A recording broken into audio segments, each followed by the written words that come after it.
بسم اللہ الرحمن الرحیم۔ ایاک نعبد و ایاک نستعین۔ اے اللہ، ہم تیری عبادت کرتے ہیں اور تجھی سے مدد مانگتے ہیں۔ تو میں ہوں ولید، اور آپ سب لوگوں کو اپنے چینل پہ خوش آمدید کہتا ہوں۔ آج کا جو بات کرنے کا موضوع کہہ لیں، پوائنٹ کہہ لیں کہ یہ محرم الحرام کا مہینہ ہے، اور محرم کا مہینہ اسلامی مہینے میں سب سے کہہ لیں کہ پہلا مہینہ محرم الحرام کا آتا ہے۔ آپ سب لوگ جانتے ہوں گے کہ اس مہینے میں ایک بہت بڑا واقعہ پیش آیا تھا، محرم کے مہینے میں کربلا کا واقعہ۔ تو آپ لوگوں کو ایک بڑی انفارمیٹو ویڈیو بتاؤں گا، آپ بڑی انفارمیٹو انفارمیشن دوں گا جو جو لوگ جانتے ہیں۔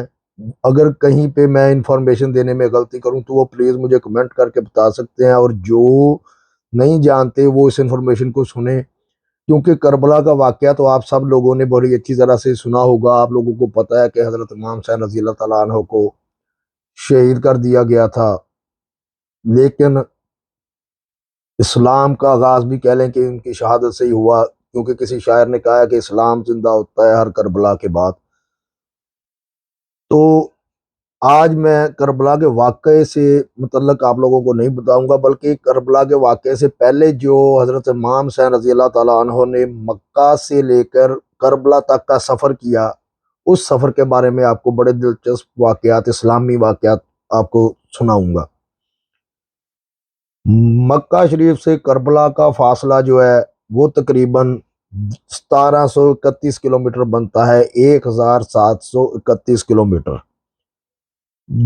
یہ فاصلہ گوگل میپ سے میں نے بھی چیک کیا ہے، سرچ کیا ہے، آپ لوگوں نے بھی یہ ویڈیو کے جو تھمبنیل ہے اس پہ آپ لوگ دیکھ سکتے ہیں کہ اس کے اوپر بھی میں نے اس کا ایک شاٹ لگایا ہے۔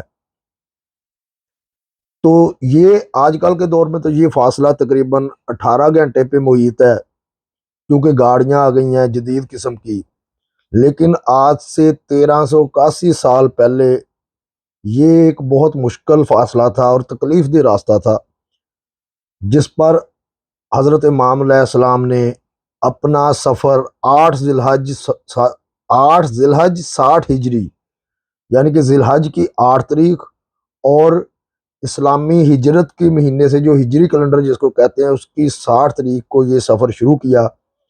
جو ہم انگریزی کیلنڈر کے حساب سے دیکھیں تو وہ بنتی تھی 10 ستمبر 680 عیسوی، اور یہ سفر آپ نے اپنے تمام اہل خانہ کے ساتھ شروع کیا۔ سفر کرنے کے بعد تاریخ کی مختلف کتابوں کا اس میں حوالہ آتا ہے، 14 مختلف مقامات پر کا ذکر ملتا ہے جہاں پہ امام حسین رضی اللہ تعالیٰ عنہ نے پڑاؤ کیا تھا، جہاں پہ وہ لوگوں سے ملے تھے۔ اور آج کی اس ویڈیو میں ان 14 مقامات کا سرسری سا آپ کو ذکر کر کے بتاؤں گا کہ وہاں آپ سرکار کن کن لوگوں سے ملے اور ان کے ساتھ کیا بات چیت ہوئی ان کی۔ سب سے پہلا پڑاؤ آپ نے کیا الصفا کے مقام پہ۔ یہ پہلا مقام تھا جہاں پہ آپ کا قافلہ رکا، کیونکہ اس دور میں ایک ٹائم میں اتنا لمبا سفر ممکن نہیں تھا، تو لوگ پڑاؤ کر کے سفر کرتے تھے۔ تو پہلے جہاں پہ پڑاؤ کیا گیا اس کا نام تھا الصفا۔ اس مقام پر عربی کے ایک بہت مشہور شاعر حضرت امام حسین رضی اللہ تعالیٰ عنہ سے ملے، اور ان شاعر کا نام تھا الفرزدق۔ ان سے حضرت امام حسین نے کوفہ کے حالات پوچھے، تو شاعر نے کچھ باتیں آپ سرکار کو کہیں کہ شاعر نے کہا کہ یا امام حسین، کوفہ والوں کے دل آپ کے ساتھ ہیں لیکن ان کی تلواریں آپ کے خلاف ہیں۔ یعنی کہ دوسرے لفظوں میں ہم کہہ سکتے ہیں کہ شاعر نے اب حضرت امام حسین کو کوفہ جانے سے روکا، مگر حضرت امام حسین نے اپنا سفر شروع کر چکے تھے جو اس کو جاری رکھنے کا فیصلہ کیا۔ وہاں سے نکلتے ہیں تو دوسرا پڑاؤ انہوں نے کیا مکہ سے کوفہ جاتے ہوئے، جو دوسرا مقام ہے نا جہاں پہ دوبارہ قافلہ رکا، وہ جگہ تھی ذات ارق، جو تقریباً مکہ مکرمہ سے اس کا فاصلہ 90 سے 95 کلومیٹر کے درمیان بنتا ہے۔ اس مقام پر حضرت امام حسین علیہ السلام رضی اللہ تعالیٰ عنہ علیہ السلام اپنے کزن عبداللہ ابن جعفر سے ملے، اور عبداللہ ابن جعفر نے بھی حضرت امام حسین کو کوفہ جانے سے روکا، جس پر حضرت امام حسین رضی اللہ تعالیٰ عنہ نے بڑے خوبصورت انداز میں یہ فرمایا کہ میری منزل اللہ تعالیٰ کی ذات کے ہاتھ میں ہے۔ تو جب ان کے کزن عبداللہ نے دیکھا عبداللہ ابن جعفر نے، تو انہوں نے اپنے دو بیٹوں عون اور محمد کو حضرت امام حسین کی خدمت میں پیش کر دیا، ان کو کہا کہ آپ ان کو بھی ساتھ لے کر جائیں۔ وہاں سے بھی قافلہ اپنی منزل کی طرف جو کہ کربلا تھی اس کی طرف رواں دواں ہو گیا۔ تیسرا مقام آتا ہے جس کو عربی میں اس مقام کا نام ہے بطن الروما۔ یہ مقام جو ہے یہ ذات ارگ سے کچھ کلومیٹر آگے ہے، یہاں پر قیام کیا گیا۔ یہاں پر امام علیہ السلام سے قیس بن مشیر کے ہاتھوں کوفہ والا کو خط لکھا گیا، اور یہاں امام کی ملاقات عبداللہ بن متی سے ہوئی جو کہ عراق سے آ رہا تھا۔ عبداللہ نے بھی امام کو آگے جانے سے روکا، اور اس کے الفاظ کچھ اس طرح تھے کہ کوفہ والوں پر بھروسہ نہیں کیا جا سکتا، وہ اہل وفا میں سے نہیں۔ تو حضرت امام حسین نے پھر بھی اپنے سفر کو آگے جاری رکھنے کا فیصلہ کیا۔ خیر قافلہ آگے چلتا گیا، آگے ان کا چوتھا پڑاؤ ہوا زرود۔ زرود جو ہے یہ حجاز کی پہاڑیوں میں ایک چھوٹا سا علاقہ ہے۔ یہاں پر حجاز کی پہاڑیوں کا سلسلہ ختم ہو جاتا ہے اور عرب کا ریگستان شروع ہو جاتا ہے۔ یہاں پر امام حسین رضی اللہ تعالیٰ عنہ امام حسین علیہ السلام کی ملاقات زبیر ابن الکین سے ہوئی۔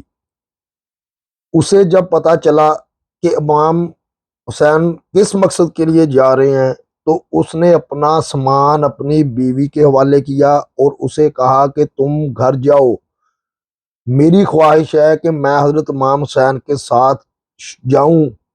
اور کیونکہ ان کو بھی حالات کا آگے اندازہ نظر آ رہا تھا، اور انہوں نے یہ بھی البتہ اپنی بیوی کو واضح الفاظ میں کہا کہ ہو سکتا ہے کہ میں امام حسین کے ساتھ شہید ہو جاؤں۔ خیر قافلہ رواں دواں تھا، بچے بزرگ عورتیں بھی قافلے میں شامل تھیں، تو قافلہ اپنی منزل کی طرف آگے کی طرف چل پڑتا ہے۔ چلتے چلتے قافلہ پہنچ جاتا ہے پانچویں پڑاؤ کی طرف، جہاں پہ پانچواں پڑاؤ ہوا۔ اس مقام پر حضرت امام حسین رضی اللہ تعالیٰ عنہ کی ملاقات دو آدمیوں سے ہوئی جن کا تعلق عرب کے قبیلہ اسدی سے تھا۔ انہوں نے امام کو کوفہ والوں کے ہاتھوں جناب مسلم بن عقیل کی شہادت کی خبر پہنچا دی۔ امام نے فرمایا بے شک ہم اللہ کے لیے ہیں اور اسی کی طرف لوٹ کر جانے والے ہیں، اور بے شک وہ ہماری قربانیوں کا حساب رکھنے والا ہے۔ انا للہ و انا الیہ راجعون۔ اس مقام پر امام نے اپنے ساتھ چلنے والوں کو بتایا کہ جناب مسلم اور جناب ہانی کو شہید کر دیا گیا ہے، اور کوفہ والے ہماری مدد نہیں کریں گے، نصرت نہیں کریں گے۔ امام نے اس مقام پر فرمایا کہ جو چھوڑ کر جانا چاہتا ہے میرے قافلے کو وہ واپس چلا جائے۔ تو بہت سے قبائل جو راستے میں امام کے ساتھ اس امید پر چل پڑے تھے کہ انہیں مال و دولت ملے گا یا یہ کچھ، وہ اس مقام پر ادھر ادھر بکھر گئے، اپنے گھروں کو لوٹ گئے، اور امام کے ساتھ ان کے اہل خانہ سمیت تقریباً 50 سے کچھ روایات میں 50 لوگ آتا ہے، کچھ روایات میں 70 آتا ہے، یعنی کہ 50 سے 70 72 لوگوں کے درمیان ان کے ساتھ لوگ رہ گئے۔ قافلہ اپنی آگے منزل کی طرف چل پڑا۔ چھٹا پڑاؤ ہوا بطن العقیق کے مقام پہ۔ اس مقام پر امام اکرمہ قبیلے کے ایک آدمی سے ملے جس نے امام رضی اللہ تعالیٰ عنہ کو امام حسین علیہ السلام کو آگاہ کیا کہ کوفہ میں آپ کا کوئی دوست نہیں، کوفہ کو یزید کے لشکر نے گھیرے میں لے لیا ہے اور اس کے داخلی اور خارجی دونوں راستے بند کر دیے ہیں، اور آپ کوفہ تشریف نہ لے کر جائیں۔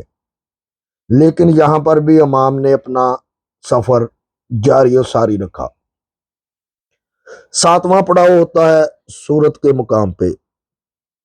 اس مقام پہ حضرت امام حسین رضی اللہ تعالیٰ عنہ نے رات بسر کی اور صبح اپنے قافلے کو کہا کہ جتنا ہو سکتا ہے پانی اپنے ساتھ لے لیں۔ پانی لینے کے بعد قافلہ وہاں سے رواں دواں ہو گیا۔ 8واں مقام آیا۔ 8واں مقام تھا شرف کا مقام۔ اس مقام پر امام حسین کے ساتھیوں میں سے ایک ساتھی چلایا کہ اس نے ایک لشکر کو اپنی طرف آتے دیکھا ہے۔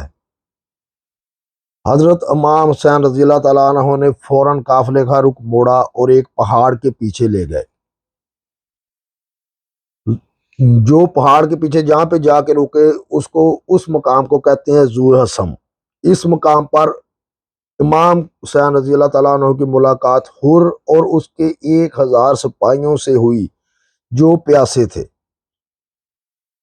حضرت امام حسین رضی اللہ تعالیٰ عنہ نے سب کو پانی پلانے کا حکم دے دیا اور بذات خود سب کو پانی پلایا، یہاں تک کہ اس 1000 کے لشکر میں جو جانور تھے ان کو بھی پانی پلایا۔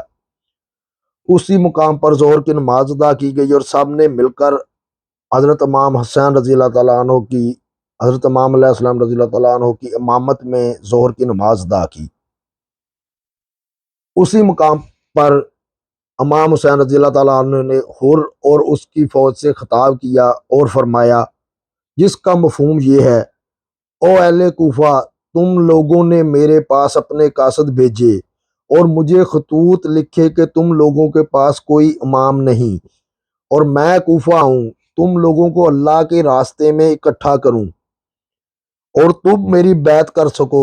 تم لوگوں نے لکھا کہ آپ اہل بیعت ہیں اور ہمارے معاملات کو ان لوگوں کی نسبت جو ناانصافی کرتے ہیں اور غلط ہیں بہتر طریقے سے لے کر حل کر سکتے ہیں، مگر اگر تم لوگوں نے اپنا ارادہ بدل لیا ہے اور منکر ہو گئے ہو اور اہل بیت کے حقوق نہیں جانتے اور اپنے وعدوں سے پھر گئے ہو تو میں واپس چلا جاتا ہوں۔ اسی حر کے لشکر نے امام کو واپس نہیں جانے دیا اور انہیں گھیر کر کوفہ کی بجائے کربلا کی طرف لے گئے۔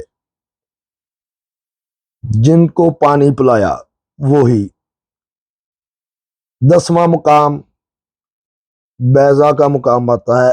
امام اگلے دن بیضا پہنچے اور اس مقام پر پھر حر کے لشکر سے خطاب کیا۔ آپ نے فرمایا، جس کا مفہوم خطاب کا یہ ہے کہ لوگوں، رسول اللہ صلی اللہ علیہ وسلم نے فرمایا ہے، جو شخص ایسے بادشاہ کو دیکھے جو ظالم ہو اور اللہ کے حرام قرار دیے کو حلال کہے، خدائی عہد و پیمان کو توڑے، سنت رسول صلی اللہ علیہ وسلم کی مخالفت کرے اور اللہ کے بندوں پر گناہ زیادتی کے ساتھ حکومت کرے، تو وہ شخص اپنی زبان، اپنے فعل، اپنے ہاتھ سے اس بادشاہ کو نہ بدلے تو اللہ کو حق پہنچتا ہے کہ ایسے شخص کو اس بادشاہ کی جگہ جہنم میں داخل کرے۔ امام علیہ السلام نے اس موقع پر مزید یہ فرمایا، جس کا مفہوم ہے کہ لوگوں، تمہیں معلوم نہیں کہ جن لوگوں نے شیطان کی اطاعت اختیار کی اور اللہ سے منہ پھیرا، ملک میں فساد برپا کیا، حدود شرع کو معطل کیا اور مال غنیمت کو اپنے لیے مختص کر دیا، ایسی صورت میں مجھ سے زیادہ کس پر فرض عائد ہوتا ہے کہ وہ اصلاح کی کوشش کرے؟ میرے پاس تمہارے قاصد آئے اور خطوط پہنچائے کہ تم نے بیعت کرنی ہے اور تم میرے مددگار بنو گے اور مجھے تنہا نہ چھوڑو گے، پس اگر تم اپنا وعدہ پورا کرو گے تو سیدھے راستے پر پہنچو گے۔ امام علیہ السلام نے یہاں اپنے لوگوں کو اپنا حسب و نسب کا حوالہ دیا اور فرمایا، جس کا مفہوم ہے کہ اگر تم اپنے وعدے سے پھر جاؤ گے، انہیں متنبہ کیا، انہیں بتایا کہ اگر تم اپنے وعدے سے پھر جاؤ گے تو تعجب نہیں، تم اس سے پہلے میرے والد اور میرے چچا زاد بھائی مسلم کے ساتھ ایسا کر چکے ہو اور ان قریب اللہ مجھے تمہاری مدد سے بے نیاز کر دے گا۔ امام کی تقریر سن کر امام جب تقریر کر چکے تو حر نے امام سے کہا کہ اگر آپ نے جنگ کی تو آپ کو قتل کر دیا جائے گا امام نے فرمایا کیونکہ مولا علی شیر خدا کے فرزند تھے، مولا علی شیر خدا کے خاندان سے تھے، ڈرنے والے، نہ ڈرنے والے، نہ جھکنے والے، نہ بکنے والے، تو انہوں نے بڑی جرأت مندانہ انداز سے کہا کہ تم مجھے موت سے ڈراتے ہو، اور کیا تمہاری شکاوت اس حد تک پہنچے گی کہ مجھے قتل کر دو گے؟ ہر کے لشکر پر کوئی اثر نہ ہوا اور وہ امام کو کربلا کی طرف گھیر کر لے جاتے رہے۔ 11واں مقام آ گیا جی، عذیب الحجنات۔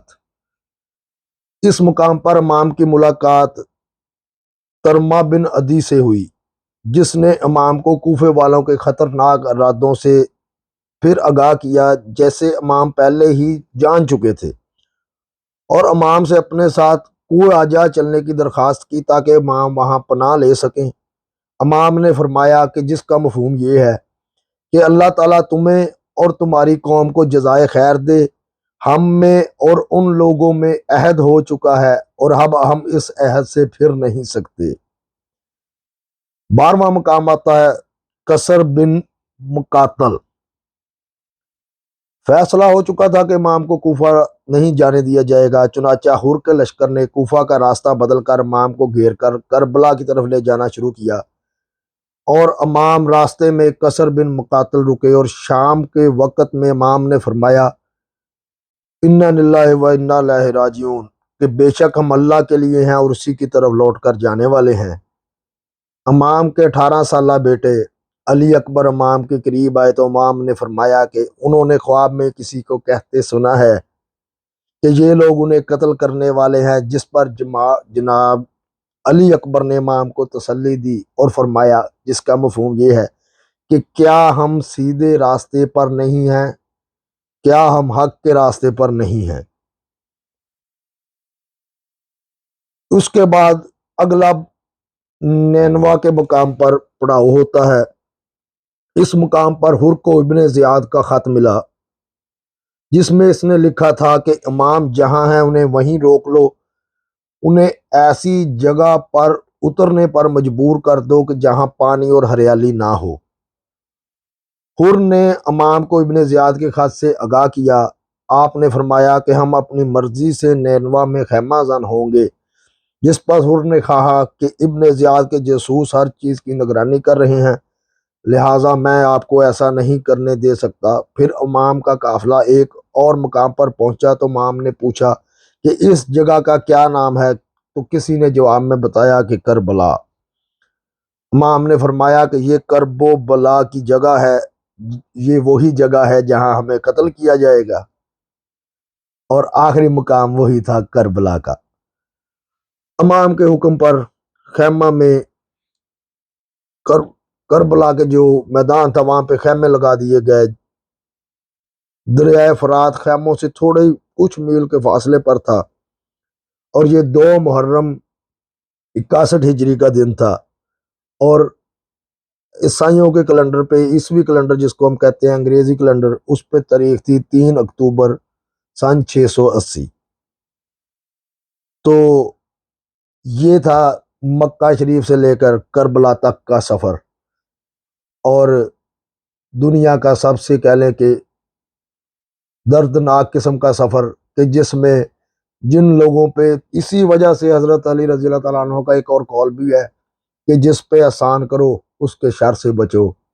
تو اسی امید کے ساتھ کہ آپ لوگوں کو میری یہ ویڈیو پسند آئی ہوگی، اور اگر کربلا کا واقعے کے متعلق آپ چاہتے ہیں کہ ویڈیو بناؤں تو پلیز چینل کو سبسکرائب کر دیں، لائک اور شیئر بھی کر دیا کریں، اور کمنٹس میں اپنی رائے کا آگاہ کر دیا کریں۔ پاکستان زندہ باد۔